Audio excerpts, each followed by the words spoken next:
Poštovani prisutni i zahvalno prirođena otvorata naučna rasprava koja što je organizacija na Združenju za kanabis i zeleni politiki Bilka Skopje. Posvećuvanje za onije koji što može bi prvat se zapoznava so Združenijetom od delotna javnosti. Kako neprofitna organizacija se zalagame za celostno dekriminaliziranje na kanabisu. Pod dekriminalizacija se podrazpira ukinuvanje na krivičните kazne za pojedinečni postupki ili njihna zamena sa nekrivični sankciji u uslovi koga postojan međunarodno pravni prečki za legalizacija. Kako medicinski, tako i po rekreativni celi i čvrsto se zalagame za zaštitu i unapređivanje na životna sredina. Za ta cel Združenijetom za dekriminalizacija na kanabisa i zeleni politiki Bilka intenzivno работи на повикување на свеста во општеството за позитивните импликации и придобивки од канабисот, организирање на научни конференции и работилници од областа на интерес, активна соработка со останатите здруженија и организации кои имаат исти или слични цели и посветено работиме на повикување на свеста за потребата од заштитата на животната средина. Особено ми е мило што во публиката имаме представници од парламентарниот дом, од неплатените организации, но и дополнително граѓани и активисти кои што се посветени на подобрување на општеството во кое што живееме. За почеток само ќе изразам жалење за неприсуството на Армен Каравари на денешната научна расправа, иако беше најавен. Затоа и Гостимен Кочем дало предоставка да го дочекаме толку што може, но ове момент се уште не е но толку користите подоцна ќе го получиме дополнително. На денешната научна расправа зборуваме за употребата на канабис во медицински цели во Република Македонија. И за разлика од првата трибина, оваа трибина е од медицински карактер и на неа во својство на предавачи имаат учество неколку мина кои што ќе ви представи Дракшич, која ќе биде модераторка на денешната научна расправа и дополнително ќе ви ги представи правилата на начинот на комуникација после во делот со прашањата и одговорите, се разбира за сите оние кои што сакаат да се вклучат.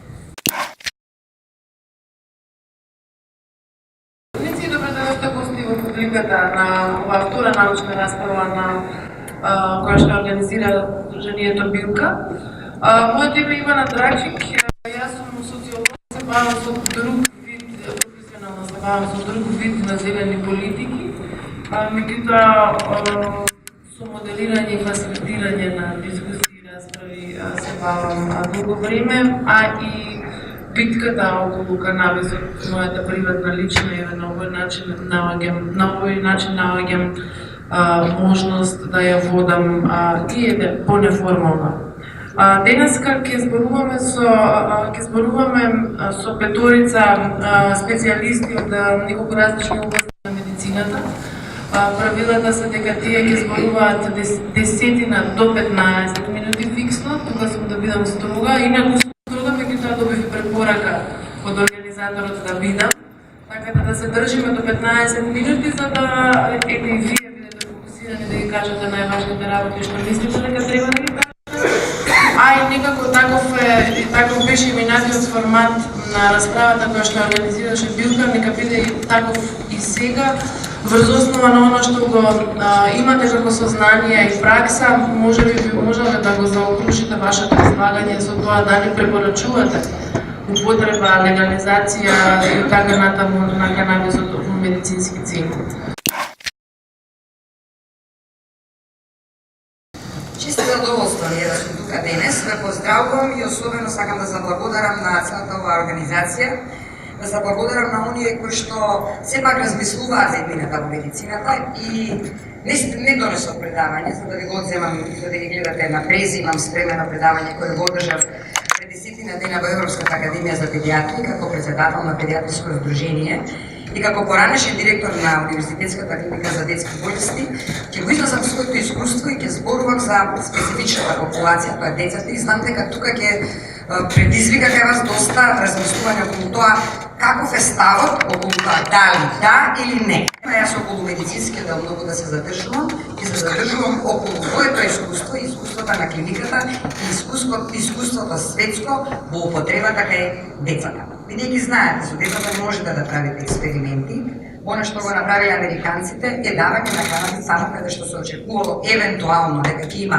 подобрување и веќе беше најавено дека тоа е кај епилепсија или деца кои што страдаат од епилепсија, а вие знаете дека тоа е сепак на моменти витално загрозувачка кондиција каде што нападите не може да се стопираат. Ќе се потрудувам да зборувам со изрази кои што се народни за да можеме да се разбереме и тие напади може да предизвикаат на крај смрт и особено ако траат подолго од 15 минути, ако не знаете да го пристапите на тоа дете, навистина може да доведе и до витално загрозувачка состојба и затоа првото нешто за кое што ќе говораме неговата улога, односно улогата на канабоилот кој што е екстракт од канабисот и кој што има посебна улога во рецепторите C1b или тоа е brain, односно C1 brain рецептори одговорни за пренесување на импулсите во мозокот по кој што ние како што гледате еве во епилептичниот дел знаат навистина да направат долготрајни напади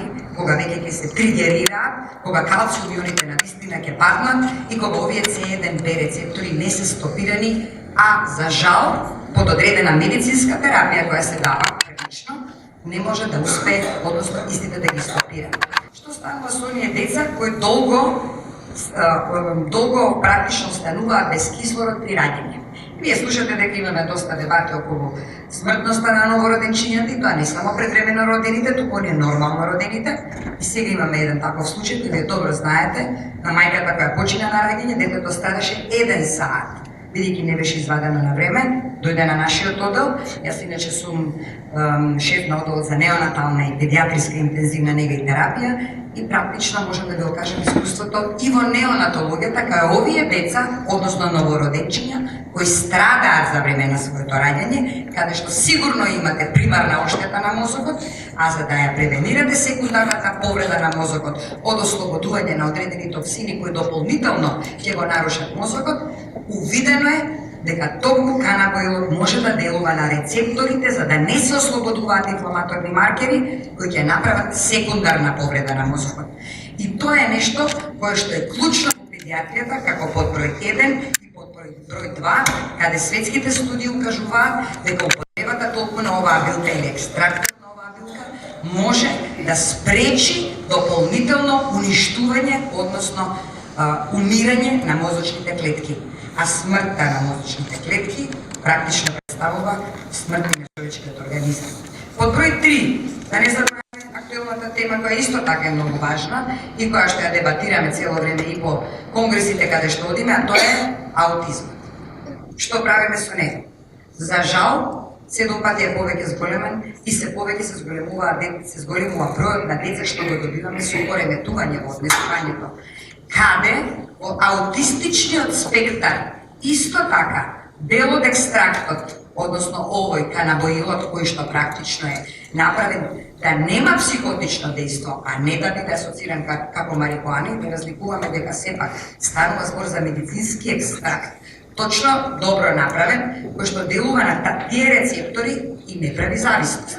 Децата кои што се аутистички, кои што имаат и покажуваат спектар на аутистично однесување, а знаеме дека нели марихуаната и одредените тие билки знаат да делуваат во однесувањето, во зборувањето и да предизвикуваат нормално ако ги примаат, тие кои што ги примаат и стануваат зависници на тоа, практично канабисот може да биде негативен. Но кај овие деца кои што имаат пореметување во говорот, кои што имаат тантруми или континуирано однесување кое што попречува во секојдневието и кое што не можете да го сопрете, има студија американска која што навистина укажува дека многу може да помогне, особено во намалување на тие епизоди нивни во кои ниеден друг лек нема такво дејство, а впрочем ќе делува на рецепторите кои се наоѓаат во централниот нервен систем и нема да предизвикуваат други нусефекти.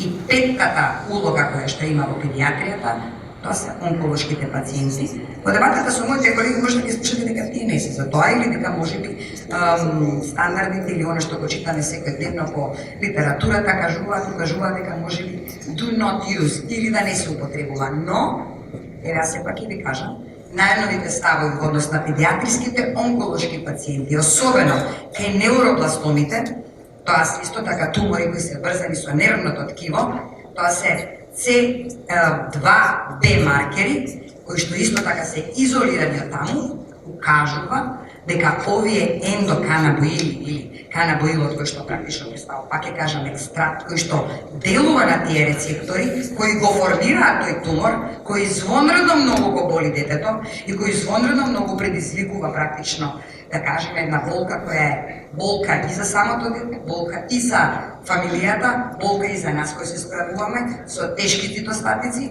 па тогаш прашајте, што е подобро? Да се таа болка остари како таква или да се најде начин да се истата минимизира, дури постојат студии кои велат дека со овие канабоили може и да се намали туморот, невробластома, истиот кој зависи од нервните влакна кои практично и го формираат истиот. Имаме студија од 10 деца со спектар од аутизам, кои на вистина имаат не спектар аутизам, туку имаат вистински аутизам. Бидејќи ако истиот се препозна до 3 годишна возраст, постојат одредени стимулативни техники со кои можеме да возвратиме делот на. Но ако гледате дека детето и понатаму, не можете да го возвратите со одредени игри, со одредени начини на кои што преку одредени, да кажеме, психолошко, педиатриски приоди можете да го минимизирате таквиот начин на одсатност во однесувањето, тогаш кај групата на деца која селектиравме беше 10. И од тие деца 10, можам да ви кажам дека 7 деца кажаа одредено мало подобрување во појавувањето, односно репетирањето на тие така наречени репетирачки кондиции кои се јавуваат кај вистинскиот аутизам. Бидејќи рековме, аутистичниот спектар во себе содржи многу елементи од кои правиот аутизам или оној кој на вистина имате тешко воспоставена комуникација со нив, значи постои нешто во мозокот кое го спречува трансмитувањето на синапсите, односно во синапсите, и гама-аминобутерната киселина која е одговорна за тоа и со која првично почуваме на база на природна основа, значи таа која е како дефицитарна во мозокот, исто утврдено е дека, ја ви кажам, светските студии што утврдиле, но ние утврдивме дека кај овие деца со вистински аутизам е се думи на гледаме подобрување. Ова некаде трае околу година дена, сигурно дека е мал број на течења што можеме од наша страна да го кажуваме, но светските студии, односно американската студија, на 75 деца, каде е направено тоа во Атланта, и е утврдено дека од тие 75 пациенти, односно дечиња на возраст од 3 до 12 години, 67% покажуваат на вистина намалување на бројот на напади, дури подобрување на говорната сфера, бидејќи мораме да знаеме дека оваа билка влие на неколку сфери во мозокот, вклучувајќи го говорот, однесувањето, моториката, и на овој начин практично само помагаме на таа патологија, каде што на вистина представува и енигма се уште и за нас лекарите, и на нашите истражувачите на оваа област, а особено на фамилиите кои се наоѓаат во навистина тешка состојба, справувајќи се со ваквата категорија на деца. А она што ви кажував за епилепсиите, тоа се оние деца кои што нормално почнуваме со одредена група на антиепилептици, гледаме дека не се подобрува, дека имаат долготрајни напади. Јас сум еден од луѓето кои дежурале 30 години на клиника, знаете како изгледа еден епилептичен напад кој што е прав, веќе диагностициран, верифициран со сите наши диагностички процедури. После 15 минути дете во таков стрес, увидено е дека до сега не е рапортирано дека може би завршило лошо, бидејќи треба да знаете како да постапите, да го свртите на страна, јазикот да го свртите на страна, меѓутоа кај децата каде што во е направено таа студија, имаат рефрактерни или повторувачки или тврдокорни епилептични напади, покажано е дека кај дел од нив каде што е лоциран фокусот е направена лобектомија или изваден дел од мозокот. И анализирани се тие клетки таму, видено е дефинитивно дека е намален бројот повторно направите рецептори со кои што ниедна терапија не може да го смири тој фокус, што значи дека тоа дете е изложено, односно веќе однапред априори ставено во позиција да неговиот живот биде под знак на прашалник, кога повторно тој фокус ќе го направи, не да Боже, и не лошото. Но кај таа рефрактерна категорија на деца, каде што е правена студијата во Атланта, тука е некаде околу 60 на деца, тоа е релевантна бројка, укажува дека кај тие каде што е направена лобектомија и дадено е после тоа канабоилот или овој медицински препарат кој што е стриктно направен за овие епилептични напади да ги купира, односно да ги минимизира, утврдено е дека навистина резултатите се одлични, а кај кадаверичните, односно имало и студија кај кадавери, односно тие кои што починале, и од нив кога е направен екстракт, односно изваден дел од мозокот, направена генетска анализа, утврдено е дека навистина тој минимален број на рецептори што постои во мозокот е причина за која тие деца ниеден од антиепилептичните стандардни лекови не делуваат. А што мислите, тие лекови што се направи? Исто така од белки. Доцент Софијанова ви кажа што е up to date, а јас ќе пробам од Америка да ве вратам 5000 години наназад во Кина за да стигнеме до таму каде што сме денес.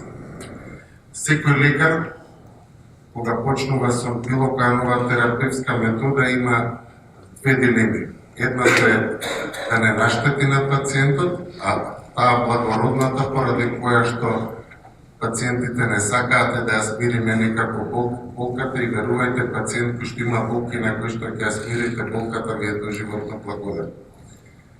Нашиот образовен систем беше таков каков што беше, нас не учеа дека марихуаната е првиот чекор кон земање на потешки други и никако сите бевме задоени од идејата дека кој почнал марихуана само од прашање на ден која ќе заврши на хероин.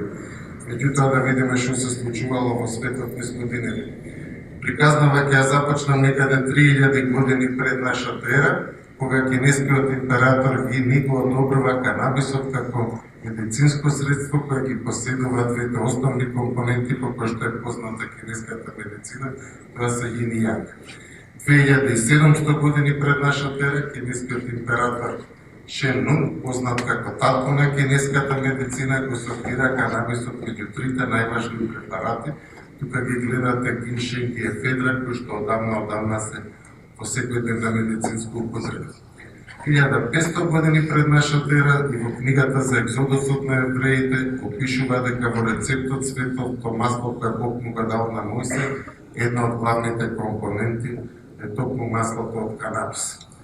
Египчаните, тоа ние што денеска повторно го пропагираме и го знаеме некаде 3500 години пред нас, како што гледате 1213 година, они веќе го користеле во третман на канабис. 1000 години пред нашата ера, напиток од канабис и млеко почнува да се употребува во Индија како анестетик кој што лечи лепи. Гледате дека сепак во светот не доаѓа се од Америка, него доаѓа од некои многу поразвиени цивилизации. Кинеската фармакопеја го препишува канабисот во третман на преку 100 здравствени состојби, ова зборуваме за 100 години пред нашата ера. Понатаму ви се наредени неколку книги каде што исто тоа ги има, посебно би сакал да обратам внимание дека првиот американски председател Џорџ Вашингтон во својот двор одгледувал марихуана, овде ви е даден рецептот по кој што го припремал напитокот, кој што го спитал за витално за неговото здравје. Гледате дека и британската кралица Викторија I користела масло од канабис за третман на својот предменструален синдром. 1850 година марихуаната е внесена во официјалната фармакопеја на Соединетите Американски држави, фармакопеја по која за жал голем дел од современите лекари се уште се крстат и го сметаат како нешто свето. Че гледате дека пред 150 години канабисот бил внесен таму. Приказната продолжува понатаму. 1930 година најмалку две големи американски фармацевски куќи, Парк Девис и Или Лили, продаваат стандардизиран екстракт на канабис за третман на болка, спазмолитик и седатив. Колегите мои знаат што е Или Лили, дека е една од најголемите фармацевски куќи, која што понатаму ќе видите поради бизнес интереси, истата таа придонесе канабисот да биде ставен на црна листа. Во тоа време се продавале и цигари кои што служеле од направени од канабис, кои што служеле исклучиво за третман на астма како една од индикациите. И цело оваа приказна траеше некаде до средина на минатиот век, кога во почетокот на 30-тите години, во тоа време покрај канабисот се појави и метадон како алтернативно средство, одма да ви кажам дека првичната примена на метадон беше за третман на болки. Фармацевските куќи, како што знаете, секогаш го продаваат по скапиот лек на сметка на по-ефтиниот, така што приказната беше, ајде сега канабисот кој што ефтин ќе го црниме, за метадона да не се продава повеќе. Токму ради тоа е снимен и филмот Лудилото Джоинтот. Официјално како продуценти се појавуваат две црковни организации, меѓутоа во позадина стојат две големи фармацевски куќи кои што на овој начин сакаат да го сменат јавното мислење и верувајте дека во тоа успеа. Како што гледате понатаму, приказната постепено се одвива во обратен смер, односно од лек кој што веќе бил во употреба преку 3000 години, постепено, но сигурно се изфрла. Гледаме дека првиот корисник на производител на марихуана веќе 1937 година поради тоа е затворен. И се това траеше некаде до средината на 70-тите, односно почетокот на 60-тите години, кога оваа приказна со оглед дека во Америка веќе беше ставен канабисот како нешто што е навистина премногу штетно, така што сите испитувања во тоа време се префрлија во Израел и за среќа веќе 1964 година за прв пат е открен и синтетизиран канабиноидот од израелскиот научник Мишолан. 76-та година Федералниот суд на САД го оценува користењето на канабис заболен од глауком како медицинска потреба. Тоа е фактички првата победа на еден корисник на канабис во медицински цели која е остварена во 20-тиот век. Понатаму следуваат откритијата за кои што делумно ви зборуваше доктор Софјанова, тоа се канабиноидите на кои што фактички делува канабисот. Веќе 92 година се откриваат и првите ендоканабиноиди, мозочна природна форма на ТХЦ. 96-та Калифорнија постанува прва држава во Соединетите Американски држави каде што марихуана легализиран. Овој податок што го гледате овде за 24 држави важеше 2015, веќе бројот на држави е до 36 стигнат кај нив каде што е дозволен. 2011 година израелската влада дозволува исто така употреба, 2003 година и канаѓаните влегуваат кај нив, одма да ви кажам дека на големи плантажи се произведува од страна на државата, истиот се користи во медицински индикации. 2005 година Каталонија има програм за тераписка примена на сативек за повеќе од 600 пациенти со различен спектар на склерозис мултиплекс. Штета што не е тука доктор Таравари, инаку он ќе ви објаснеше индикационото подрачје во неврологија пред се во третманот на мултипла склероза. 2013 година Шпанија, Италија, Чешка и Финска ја легализираат медицинската употреба на канабисот. Понатаму следува една огромна мултицентрична студија, која што докажа дел од индикационите подрачја за кои што не би се задржувал сега за мои колеги повеќе ќе кажат. 2015 година на 22 октомври прва од државите на Балканот која што го легализира канабисот за медицинска употреба е Хрватска. Ова индикационо подрачје што го гледате овде, што има некаде 12 до 15 индикации, во меѓувреме е проширено на преку 30 индикации болести, каде што се смета дека канабисот има докажана примена и употреба. До 15 октомври имаше се 60 мултицентрични студии за да доживее посебна експанзија во последните 2 години. Во моментот 374 студии широм светот се изведуваат во кои што се опфатени повеќе држави за ефектот на канабисот на разни нивоа и делувања. Првата научна конференција што одржавме ние како здружение беше на 27 ноември 2015 година недалеко од тука во Арама. Во тоа време се уште имаше голем отпор од не само од медицинскиот дел од останативе колеги, меѓутоа исто така имаше и отпор од Министерството за здравство. За среќа, нешто веднаш после оваа конференција малку тргна тркалото во спротивна насока и идеше многу добро. Овде, како што гледате, беше една од дебатните емисии кои што го покрена тркалото во обратен смер. Следната беше одржана на 24 часа за нецели 7 дена и нешто што се случи за многу кратко време, некаде по нецели 3 месеци, е легализација на канабисот за медицинска употреба во Македонија. Одма да ви кажам дека од законското решение не сум задоволен. Секако дека ќе се бораме понатаму првен за измена на индикационото подрачје, понатаму во однос на измена на тоа кој може се да го препишува со оглед дека е премногу рестриктивен нашиот закон што е моментално. Овде податоциве што ги гледате се од 15 јуни, со оглед дека 15 јуни и покрај тоа што се легализираше нели канабисот март месец, меѓутоа до 15 јуни на пазарот немаше легални производи, така што затоа го земавме како репер од 15 јуни. 15 јуни 2014 до 15 јули 2015, значи тоа се пред легализација, како што гледате, 96 пациенти дошле со злоупотреба на канабис на клиниката за токсикологија. Следната година тој број е 100, додека тоа што го забележавме после првата година од легализација е намалување на бројот на пациенти кои што пристигнале на нашава клиника, така што сите тие стравови неосновани дека нагло ќе рипне бројот на уживатели и така натаму паднаа со ова во вода. Еве ги податоците што ги добивме: 3592 сообраќајни несреќи на територија на Скопје.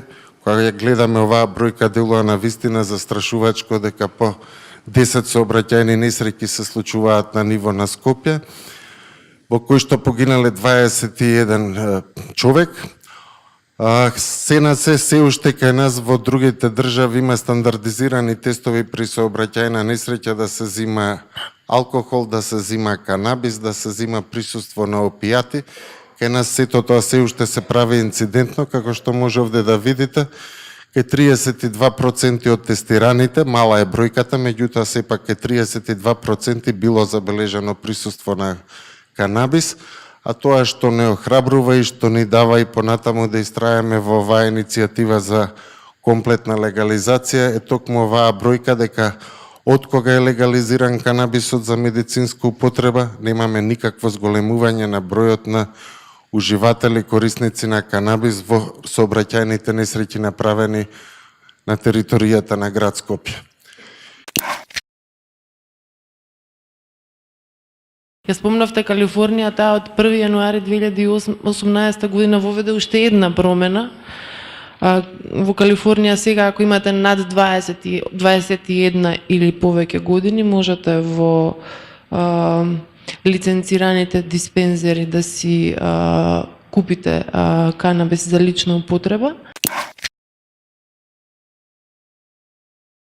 Зошто овој вовед? Заради тоа што канабисот треба да си го најде местото во третманот на хронична болка.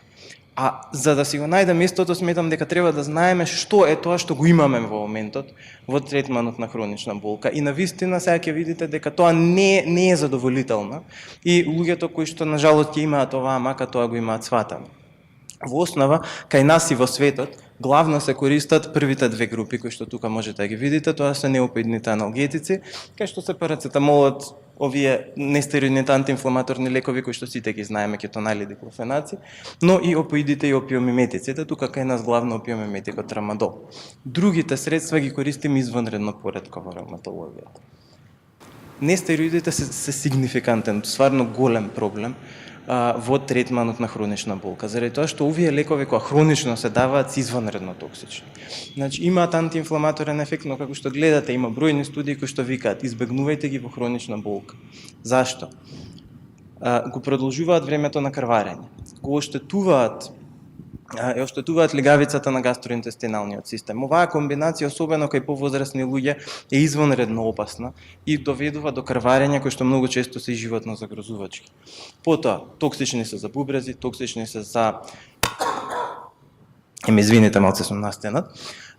за црниот дроб, но исто така и нешто што многу често се занемарува, бидејќи најчесто хроничната болка е сепак кај повозрасната популација, тие луѓе имаат веќе зголемен ризик за кардиоваскулаторни заболувања, имаат атеросклероза, имаат хипертензија, имаат диабет и кога ќе ги додадеме и овие лекови, значително се зголемува ризикот за мозочни удари, инфаркти и слично. Така да се избегнуваат, нешто што не може да ги научиме луѓето во основа. И конечно дојдовме до канабисот. Каде тука канабисот да си го најде своето место? Па мислам прилично лесно. Да видиме колку е сигурен и колку е ефикасен. Накратко, само тоа професор Софијанова го напомена уште иницијално, делува преку рецептори, не сакам да навлегувам повеќе во тоа, CB1 и CB2 рецептори, како што гледате последните овој податоци за тоа каде овие рецептори се дистрибуирани, па прилично скоро во секој орган и органски систем, така да има прилично широко дејство канабисот.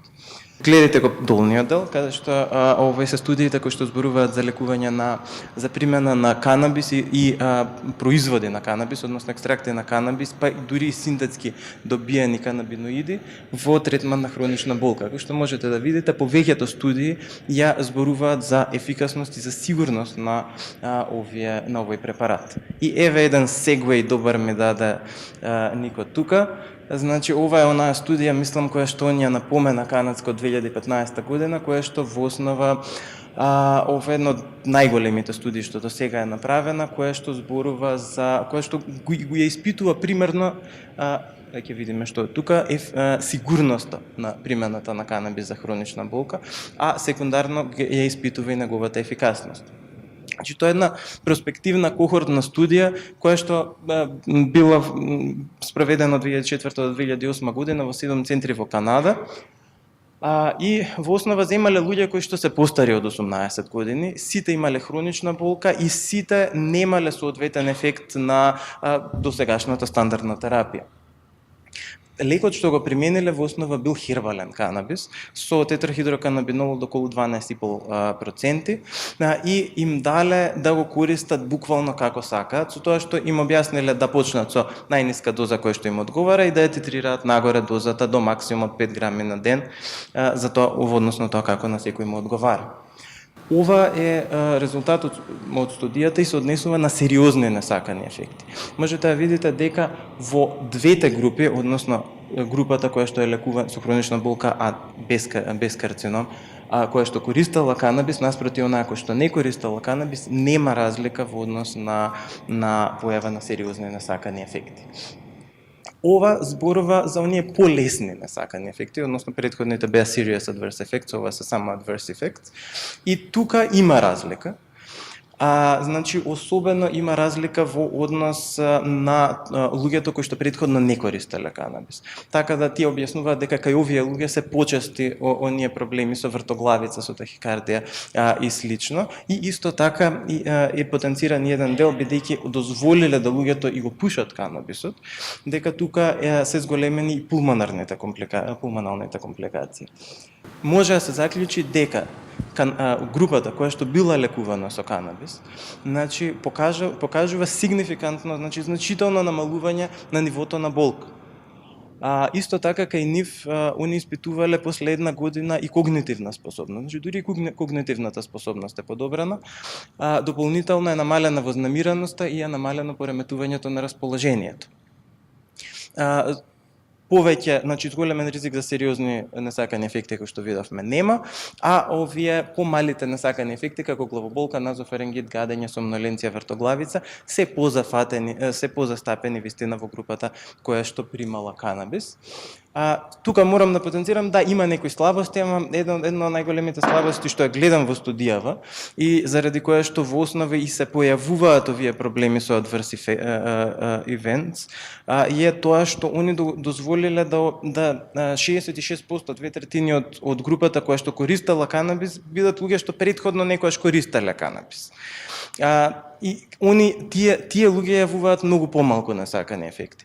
Кога ќе направат корекција за тие луѓе, пак се јавуваат многу голем број на несакани ефекти, зашто се смалува групата, така да тоа е една корекција што треба да го направат. И друго, како лекар морам да кажам дека не би препорачал пушење на канабис во терапевтски цели, зашто сепак, мислам, пушење во секој случај на сите им кажуваме да не пушат и на вистина не би го поддржал тоа, но сепак, како заклучок, ефикасен е канабисот, и производите на канабис, несаканите ефекти се тие што се докажани до сега се значително помали отколку на другите лекови и мислам дека навистина има свое сериозно место во третман на хроничната болка и јас го користам како таков веќе откако може кај нас.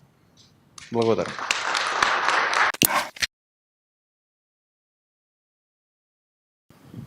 Поздрав до сите, особено до сите оние кои што оваа приказка доста храбро ја отворија. Членовите на Билка, значи моите колеги и моите пријатели од Зелена алтернатива. Ово кажам особено без потреба да внесам некој сензационализам, меѓутоа следејќи го нашиот етно-психолошки контекст, а не смете да ме сватите дека овој денеска депресивен, па ќе го плюка собствениот народ. Навистина ова е добро што се случува како една етапа која што води кон развој на оваа приказка без сензационализам и без оние непотребни моралистички компетиции дали ова е мала врата за декриминализација. У принцип збориме за све. Исто како и за другите патолошки состојби, брилјантно презентирани од колегите, придобивките од употребата на канабис, без разлика дали е тоа пушење на канабис, дали е припрема на масло, со сите тие хаотични соодноси на активните принципи во канабисот, па нивното психомиметско дејство и така натаму, повторно потекнува од луѓето, од самите луѓе. Тука имаме една специфика на тие групи, а не сакам тој збор целни групи ми е стигматизирачки, ама за да скратам, ја тешко ќе скратам, нема гајле ќе запазам. Овие ќе ги шифтаме брзо. Да, окей. Е тоа што луѓето настојувале да ги лицата, младите луѓе, има забележителен процент на лица кои што почнале да употребуваат опијати заради тоа што присуствувале во бесмислените војни на претходната држава. Говорам за генерациите што служеле воен рок 90-91. Има забележителен број на лица кои што имаат примарно психијатриско расстройство, кои што ги олеснувале своите симптоми со канабис или со други психоактивни супстанции. Има лица кои што добиле психотични расстройства од употреба на психоактивни супстанции. Тука повеќе е гамата амфетаминен тип на рекреативни дроги, ЛСД и нормално кокаинот. Високо мотивирачки е што еден многу значаен трансмитерски систем е релативно рано присутен и откриен и ние имавме чест во Скопје благодарејќи на Зелена алтернатива да професор Онџе Хамуш биде предавач, еден од тие кои што го пронашол анандамидот. Тоа е многу мотивирачки, збориме за научен податок, вграден во книгите веќе, не говориме за сензација. Оно што е исто мотивирачко, особено за неуросајенс, мислам лекарите или фармаколозите, што тој трансмитерски систем, замислете си дека се во другите трансмитери, што се као што е ацетилхолин, серотонин, допамин, оди од една нервна клетка кон друга, па имаме дејство, значи хемија и струја. Ако сакате веќе малце сега алтернативна тајна, ја лично верувам и во електромагнетна комуникација меѓу невроните, али тоа би било проблем за мојата лиценца. Овој систем има една карактеристика која што значи дека за разлика од другите трансмитерски системи, тука е некоја суштина за психијатрискиве. Е тоа што имаме дејство на назад, значи не форвард, него имаме беквард, значи од постсинаптичката клетка, две нервни клетки, едната ни е прва, втората ни е втора. Од втората се враќа сигналот и се можеби модулира лачењето на другите трансмитери за емотивните состојби што претходно ги спомнав. Ова е многу мотивирачки, веројатно за следните генерации да на некој начин подобро го разберат целосното дејство психомиметско, исто така и во имуниот систем на канабис. Двата активни, анандамид и 2-АГ, тоа е глицеролски ми се чини беше. Но луѓето приметиле дека со пушење на канабис се посмирени. Некои кои што имале генетска основа или имале претходна коморбидна или основна психијатриска состојба, се извинувам, добивале влошување на состојбата ради психомиметскиот ефект на ТХЦ-то, на едниот активен, нели, 60, меѓутоа ТХЦ и канабидиолот ни се најхитце, мислам, што ги разговараме. Кратките, многу штуро презентирани карактеристики и PTSD се однесуваат дека имаме временски 6 месеци после траумата, ова не се однесува само на воени трауми, на стресови општо. Значи, флешбековите, прилично измачувачки симптоми кои што го навраќаат настанот, кои што може да бидат и пред спиење, значи обично се навираат во оној дел кога немаме значи комплетно длабок сон, раздразливост и хостилност и отежната концентрација. Ако на тоа како посип ставиме и структура на личноста, која што нели тука може да делува стигматизирачки, односно психопатија, приказката е многу тешка. Како ова би имало дејство, значи, примената на канабисот во одреден принцип за да ги олесни овие симптоми. Значи, густа концентрација на CB1 имаме точно во деловите каде што ни се обработува, процесира емоцијата со својата иницијално извориште и контролата од големиот мозок кој што знае да внесе разумност во тоа. Дали ќе имаме импулсивно однесување, некогаш и добро да имаме нели импулсивно однесување, но не можеме цела година стално да имаме. Дејството на емоциите е многу важно кај посттравматското стресно растројство. Значи, канабиноидите не само што имаат некое модулаторско дејство, туку тие исто така ја ослабнуваат краткотрајната меморија, не во смисол да човекот станува дементен, него посебно, нели, за помлади луѓе веројатно процентуално говориме повеќе, туку е корисно бидејќи во таа краткотрајна меморија се сместени лошите сеќавања, навирања на емоции кои што го чинат нели PTSD-то.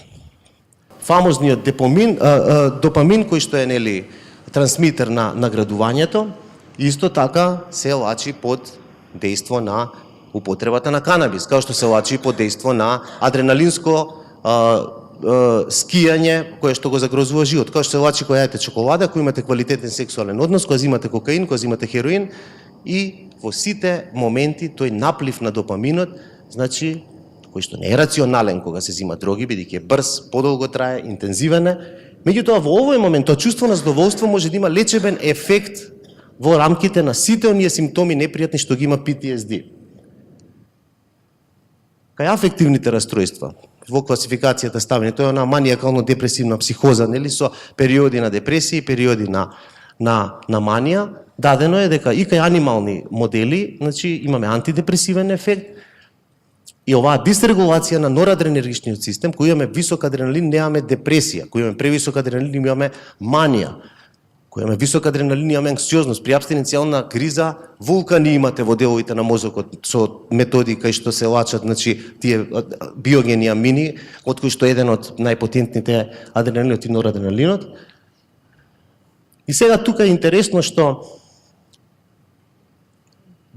ендоканабиноидниот систем има модулаторна, значи повторна улога. Тоа е оној механизам со синапсите што го прикажавме, бидејќи двата система, и адренергичниот и ендоканабиноидниот, имаат заеднички сигнални патишта. Ова е значи веќе истражено како тако. Што значи дека не можеме да настапиме со чисто моралистички пристап. Зимаш канабис, се дрогираш, ќе добиеш психолошка болест. Тоа веќе се потврдува во тие интеракции, кои што и со еден старомоден, а веројатно корисен, значи бета-блокатор, лек, значи што се дава за крвен притисок, за работата на срцето, користењето придавање на пропранолол ги просто атенуира, просто ги намалува дејствата на канабисот. Ова не го пишувам за зборам за пропранололот, туку го кажувам, се извинам, од позиција на тоа дека тие два система интерферираат во своите сигнални модулации, се надополнуваат, а истовремено значи се појачуваат или ослабуваат. Тоа е предмет уште на истражување. Значи сега не сакам да кажам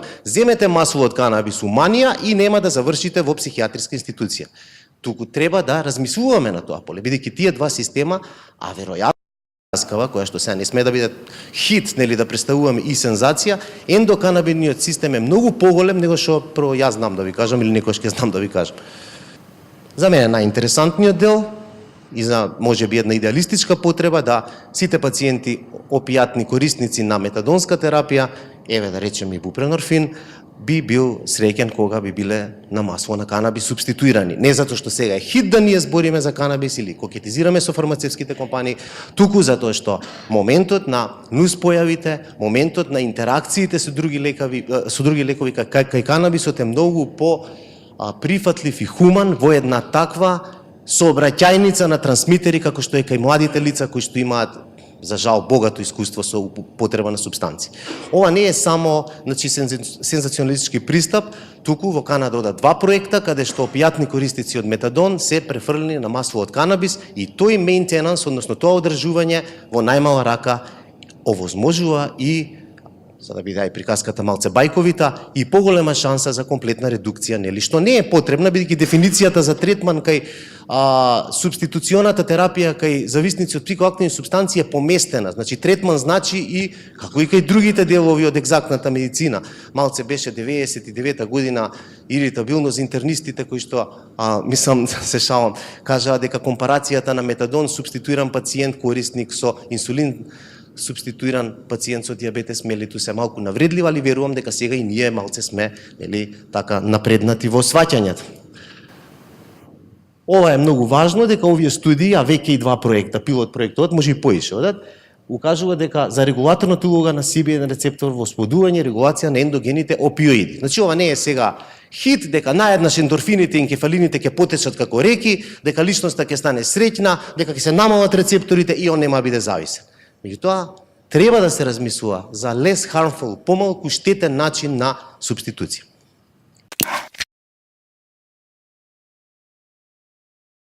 Канабиноидите генерално од 1850 година се во американската фармакопеја, но во поново време се повеќе стигматизирани. Интересот во поново време, значи од 1990 година се враќа по откривање на канабиноидните рецептори и идентификација на тој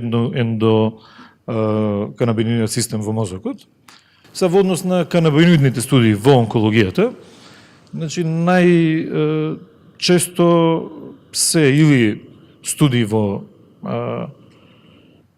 истражување на животни или инцидентни, значи мали серии на пациенти кои се третирани во онкологијата со канабиноидни препарати.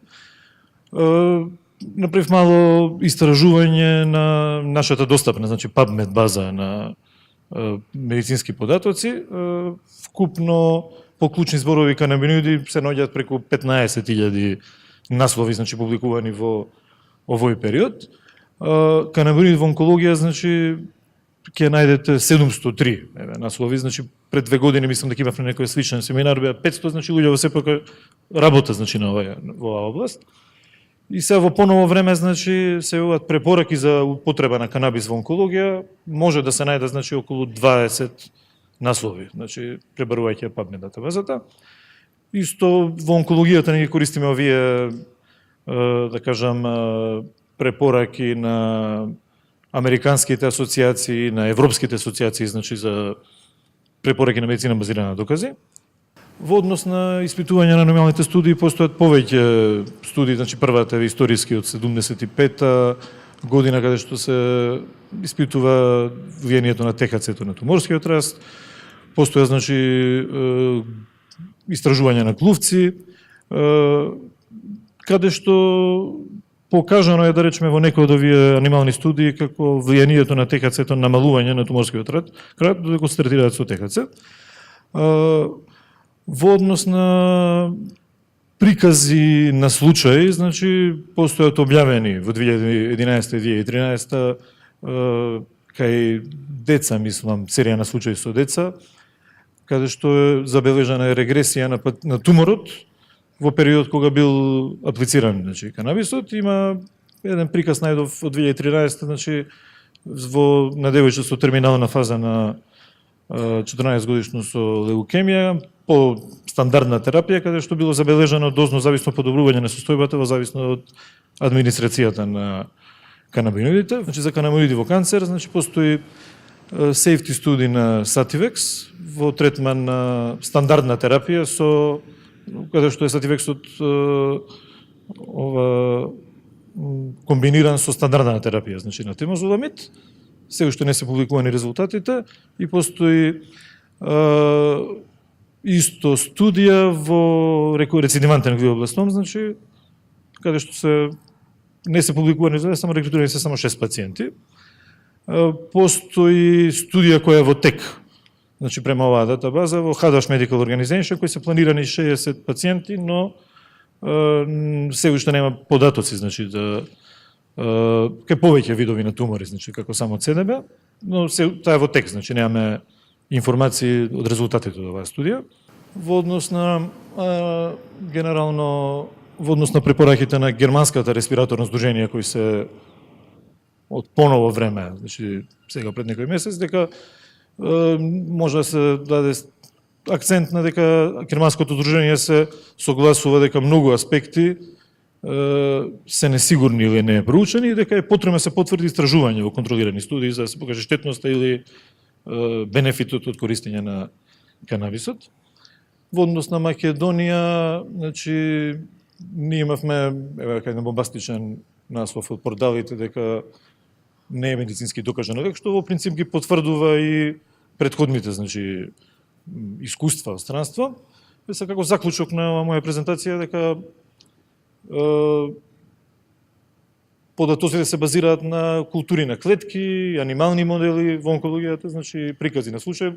Само една активна студија моментално што е достапна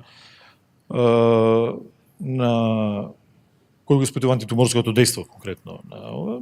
Не постои сега не постои некој валиден ниво на доказ кој е инкорпориран во стандардните водачи на медицина базирани на докази во онкологијата. На слайд вака илустрација, значи што сакаат пациентите, дали комфортни глас или ова е тоа. Благодарам.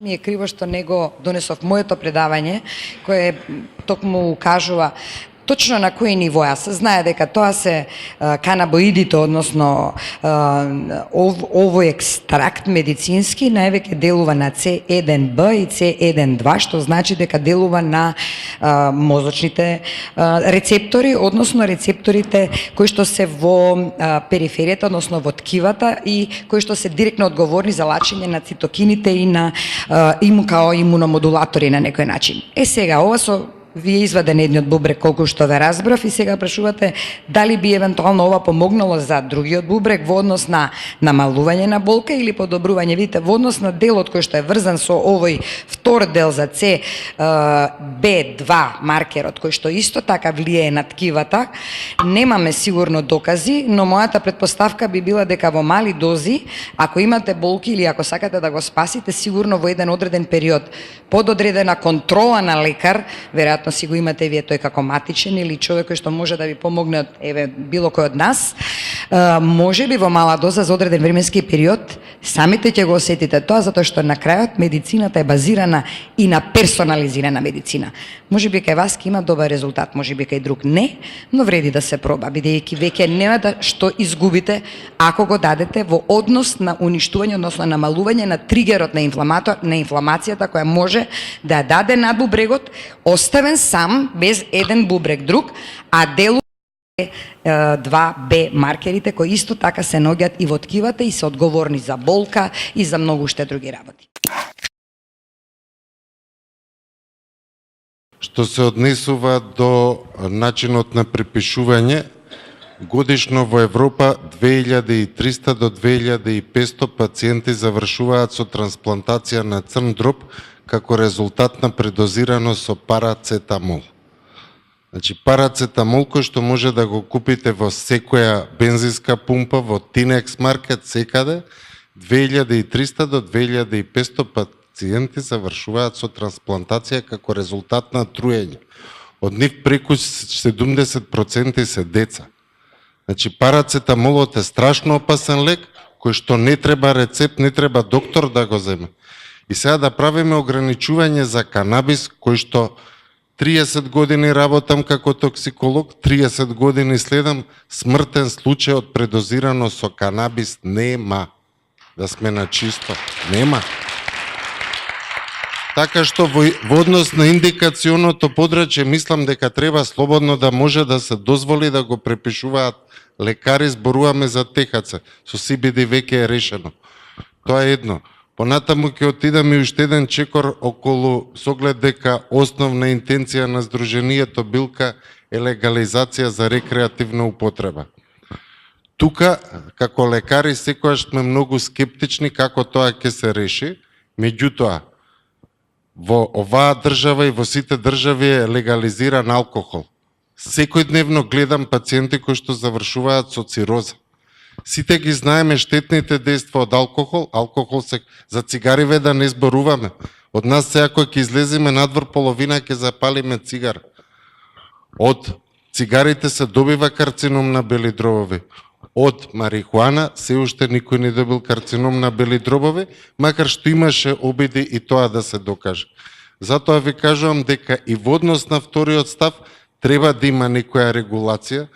Апсолутно не сум скроз да се легализира, значи би требало да биде некаде измеѓу законот, меѓутоа многу полиберално од тоа што се случува сега.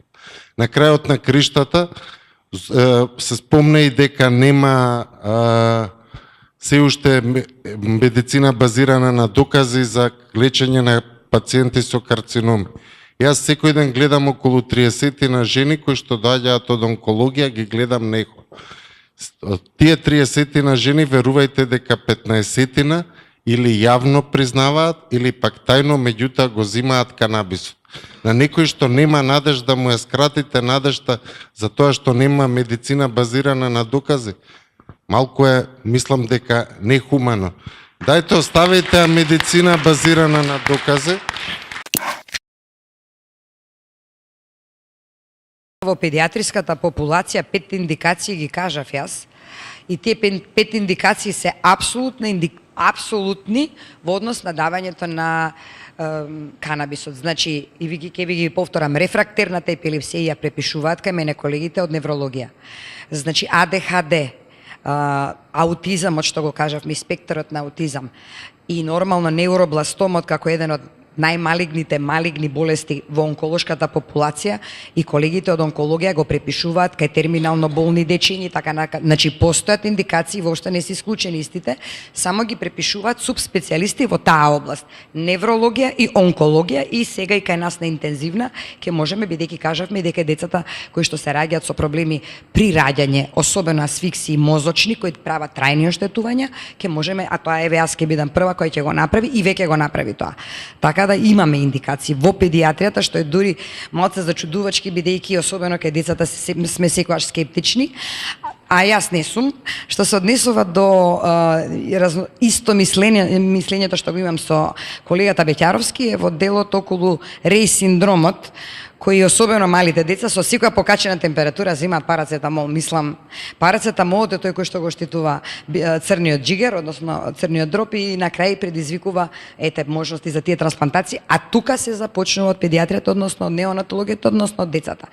Значи, ако треба да правиме cost-benefit студија, тогаш навистина треба многу пошироко да ги гледаме работите, а не само кон некои стигми кои колегите ги кажаа дека се уште постојат за жал, но тука сме малку да ги отвориме вратите, не заради тоа што мислиме дека со тоа треба некаков бенефит да добиеме, нашиот бенефит не. Бенефитот на пациентите е важен и за тоа дебатираме денес. Да, ревматолошкото здружение нема дадено мислење за оваа работа. До, да кажем, минатата година работите беа сепак, нели, ние како доктори сакаме да ги следиме упатствата на големите здруженија, во кои што сме во основа членови и сето тоа, но сепак и мојот став од секогаш бил дека ние сепак работиме во терцијарни здравствени установи кои што треба да се во врвот на медицината, треба да учествуваме во тие здруженија и во нив во испитувања кои што може да допринесат еве и на луѓето и на науката и слично. Ние со една помала група на помлади колеги почнавме уште кога се легализираше кај пациенти со хронична болка да даваме од овие комерцијално достапните средства и навистина мислам ефектот е одличен и тоа е се базирано на делимично и па и целосно на студиите кои што ги презентирав. Така да сега се надевам дека со тек на времето еве сега треба да имаме месецов при крај на овој месец една секција ревматолошка на која што јас во одредена форма ќе го презентирам ова, но и ќе се зборува конкретно и за basic science на овој канабисот и на неговите деривати. Така да мислам дека тука веќе има голем напредок од наша страна и дефинитивно што е од моја страна треба да имаме можност да го припишуваме и со техат. Драго ми е што сите говорници не беа сите сложни околу корисноста на канабисот, како и би чуле и различни мислења. Она што ми се причини додека го слушав специјалистот онколог беше како да сум вратен во време пред 3-4 години, како во времеплов, околу медицината базирана на докази. Доколку знаеме дека во Канада, Израел, Шпанија токму се случуваат medical trials кои не се спомнати овде, а баш за таа медицина за докази, која впрочем предпоставувам ви е познато дека според истата медицина на докази хемотерапијата има висока стопа на смртност од оние кои ја користат. Апропо дека на едната студија кажавте дека сите умреле пациенти, предпоставувам и од хемотерапија сите умираат, а и оние здрави умираат некогаш. Меѓутоа, јас познавам лично неколку луѓе кои се имаат излечено од канцер и кои не умреле се уште од канцерот, се здрави и живи. Предпоставам дека има неколку и тука, кои ќе ги чуете. Што се однесува до Германското респираторно здружение, кое не го препорачува канабисот, не знам кој е здруженијето, меѓутоа очигледно е контраставот на Германското Министерство за здравство, кое за 22 индицирани медицински состојби го препорачува канабисот како лек. И последно, сакав да прашам, зошто нашиот медицински универзитет и клиники не направат самите една научна студија, каде што ќе ги викнат, односно ќе им посочат на заболените од канцер, дека имаат алтернатива, ако сакаат, без зрачење и хемотерапија, да пробаат да се лекуваат со канабис, според протоколите кои не се базирани на медицина на докази, на свој ризик, нормално, и тогаш ќе ги видите другите искуства. Тоа сакав само да прашам. Во време кога Светска здравствена организација излезе со јасен став дека CBD, една од компонентите на канабисот, е тотално безбедна за користење, би сакал да ве прашам и да ни објасните кои се тие штетни дејства, бидејќи сигурно има родители кои што се загрижени пред да одлучат да користат било каков екстракт од канабис со доминантен процент на CBD. И следното прашање за сите говорници, дали по барање на пациент кој што стриктно бара да користи екстракт од канабис достапен во моментов во Република Македонија како примарна терапија, ќе го дозволите на своја рака да го користи тој препарат? Ја имам 2-3 прашања, многу ми е жал стално дека се нема време, заради тоа што никад не може да вратиме на излагањата на предавачите, а е многу битно, да, многу ми е жал минатиот пат што немавме време и сега, ама ја ќе гледам многу краток да бидам. Прво, не знам зашто се лажеме сите дека ќе има легализација на канабис и дека канабисот ќе биде признаен како лек. Тоа дека не го дозволи Обединените нации со онаа конвенција што имаме ние подпишано, нема да се случи. Сите ова све киша око Крагуевца вакви дебати, заради тоа што више се знае секаде, европските држави тоа многу добро го сватија и го прават и заработуваат и пациентите се лечат. Никад нема да можат пациентите да се изборат со Обединети нации или со Светска здравствена организација. Значи никогаш. Заради тоа што, како што нагласи доктор Нико, што потполно се слагам, се многу големи пари и така натака. Значи, европските држави сите имаат дозволено безбеден пристап и не ги интересира дали пациентот го користи за рекреативна употреба, медицинска употреба или не знам каква. Заради тоа што дека ние дебатираме што е рекреативна, што е медицинска, кој како ќе го произведува екстрактот или луѓе умираат. Исто така, не знам дали сите вие сте доктори, не знам како не ви е јасно дека во моментов вас ви се смеат некои пациенти што тотално различни имаат резултати дома сами што прават екстракти, него вие што ги советувате.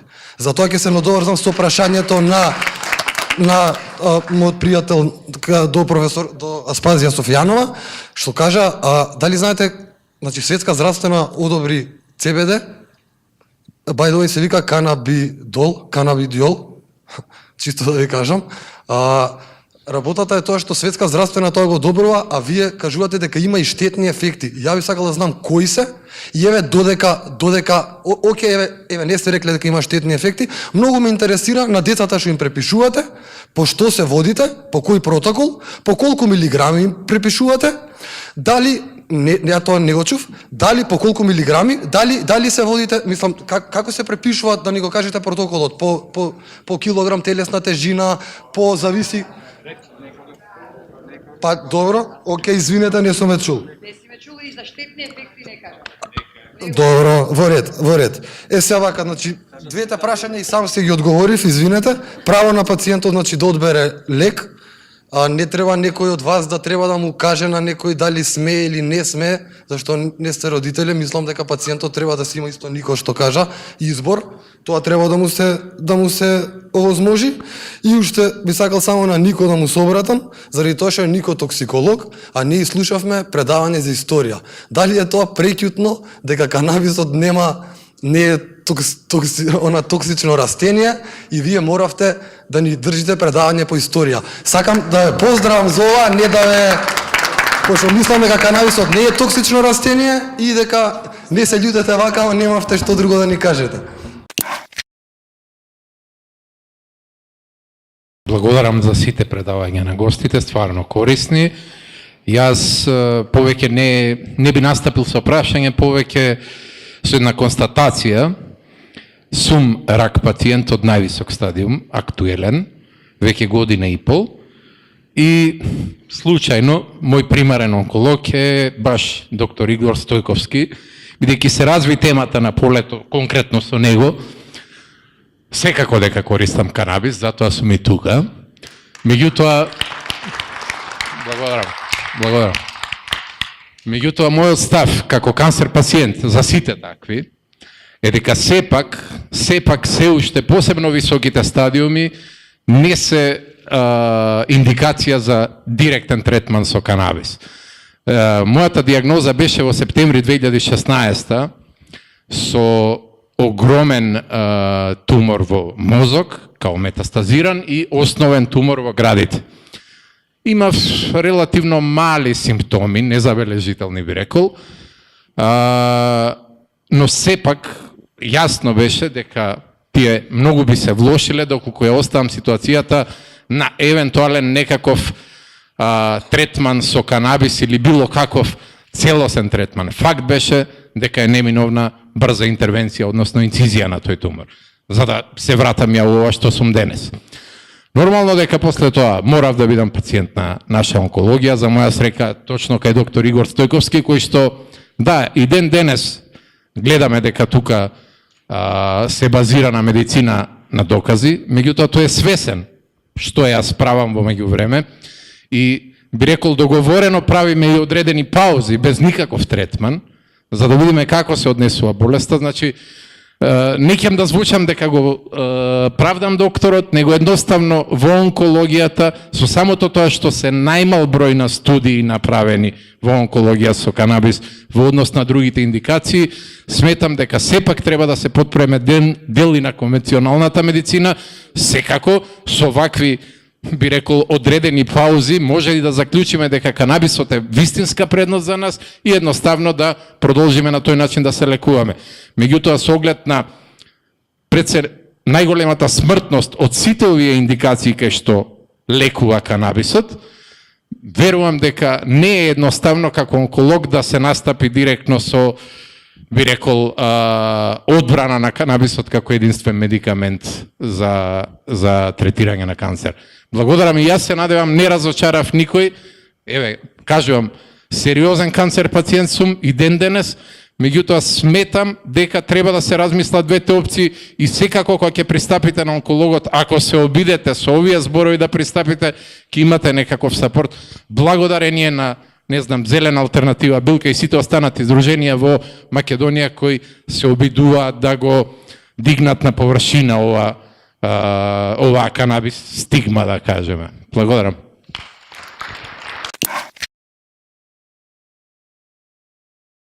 Кажавте дека сортите на марихуана 50 години, 60 така натака што е урбан мит, се сега многу појаки, многу пострашни и тешка. Сега ќе ставите само една работа, вака. Ако земам сорта, можам да најдам од 50-60 години, да речеме.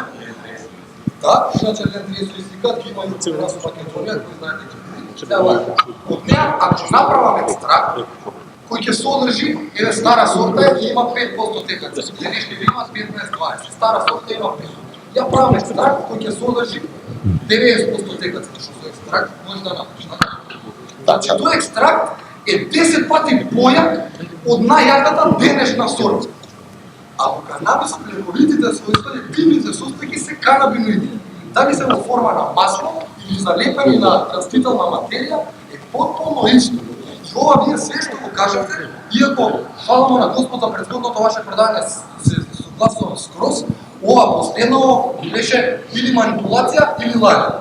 Или ваше незнање со кој исто така се слага едукација, ама треба вие да се Бројот на пациенти е мал, не е релевантно многу искуството, ама добро е да се пошто имаше прашање за тоа, мислам. Во однос на психијатриска состојба на психотично расстройство кај млада особа, прво надвор од приказката на канабисот, знаете, има една замка тука кај сите, нели, односи меѓу, еве да речам, терапевти и пациент, која што не велам дека во адиктолог, во зависностите е таа малце поголема. Меѓутоа, знаете, пациентите што користат психоактивни супстанции, од моето 20 годишно искуство, најчесто доаѓаат со многу поголем степен на знаење него оној кај кој што доаѓаат да го прашаат што да прават. Тоа е во релација со тоа дека уопште не ја релаксирам дискусијата, нити се правам фин сега. Веројатно генерацијата на која што припаѓам мораше да ги учи сцените, начините на употреба, композиите, зашто се нели користи на ваков или онаков начин и сега да не должам многу. И тоа да комбинира со скромните нели моменти од книгите и да се направи некоја да речам целина која што ќе биде употреблива за третман, било да е заменска терапија, симптоматска, добро, мање више, тоа не е ни толку битно сега. Јас дозволив контрамедицина базирана на докази, не затоа што бев многу храбар, него затоа што не знаев што да правам, да детето прекине со антипсихотичната терапија и во извесен смисол бев малку охрабрен после маслото кое што е присутно, нели, во два принципа во аптеките, да се почне со канабидиол, значи масло. Мислам дека употребата беше многу кратка и дека психотичната декомпензација не беше во релација со самото масло. Тоа ми е еден пример кога ја прекинавме антипсихотичната терапија, бидејќи ради фармакорезистентност состојбата на детето не беше многу подобра со антипсихотици и без антипсихотици. Свесен сум дека ова не е директен одговор на прашањето, затоа што тука него временски и лечебно разгледуваме моментот на дејството на нели канабидиолот кај пациент кој што со дозвола на лекарот дозволил да се прекине, значи evidence-based терапијата. Индивидуалните искуства, колку и да се валидни, се едни. Не сме сите исклучоци. Пациентите што доаѓаат кај нас се во основа дел на една целина, на едно човештво. И, значи, не се исклучоци. Ние не гледаме секој ден исклучоци. Ние секој ден го гледаме тоа што во основа е базирано во таа медицина, базирана на докази. Така да сум апсолутно поддржувач, мислам, на користењето на канабисот. Ќе гледам и да преку ово издруженијето тоа го направиме во догледно време, но сега за сега, додека и ако не се докаже за нешто повеќе, како суплемент на стандардната терапија.